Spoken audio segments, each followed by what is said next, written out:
Hey, it's Sammy. On Friday, May 9th, we took 9 trades today in Dow Futures and made 313 points. Let's take a look at the trades and how everything played out. One of the things I noticed coming into the market was it ran a really aggressive longs last night.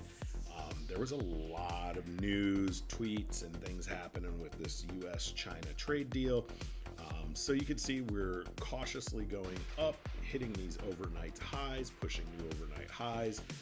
With data, we moved our stop loss in pretty much all of our moves today because the market just was a very interesting thing. So you can see we moved our stop loss to 14 and it got hit, so plus 14 on the first trade. Now there was a giant pin bar that happened over to the left. It was really crazy. So we drew a trend line. We drew a trend line up the bottom and a trend line off the top. And every time we hit bear or bull support, we just adjusted the trend line until our data started to take shape again. Now we're going to take the break of the trend line.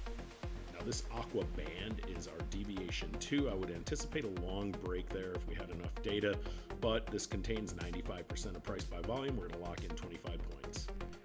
So we're going to try it. We got a lot of sentiment, some momentum kicking in. Let's go back up. You can see there's a pin over to the left. That was a little wacky. See if we can't go up and hit that overnight high. You know, we're hitting this area here. I'm just going to lock in 25 points. We're still pre-market. I'm happy with that. Now, we had a lot of failed action at the high of day, the overnight high. We're starting to get ready to come into the open. So the data is really actually decaying really nice now to the short side off of that high of day. Now I'm being very conservative today and I am trailing my stops. You can see we move our stop loss to plus 25 and that's going to become our take profit. Now we're trading the open. You can see we have that really nice move to the short side off the high of day back there to our left. That's the move we were in.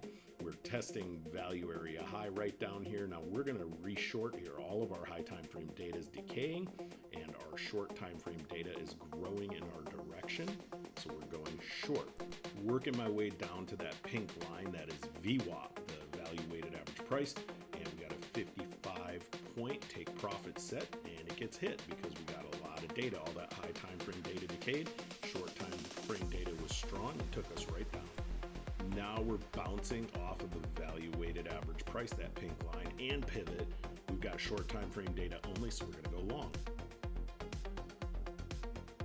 When the market is behaving very aggressively like this and we're in the volume profile, you can see VPOC and open price.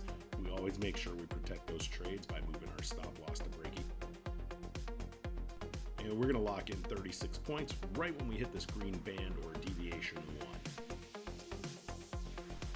This is exactly what I'm waiting for. We went up and tested bear support and now we're going to start shorting because bear support held and all of our short time frame data is going to start kicking in and we're going to go short here.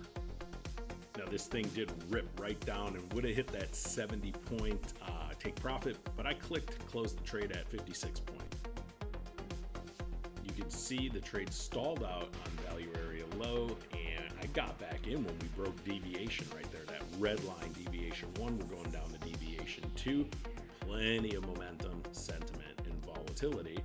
And we're quickly going to go down and hit our 35 point take profit. And it's 3:45. I'm stepping in to get the data for the day and I saw this opportunity. We are breaking deviation 1 and we're going to head down to value area low.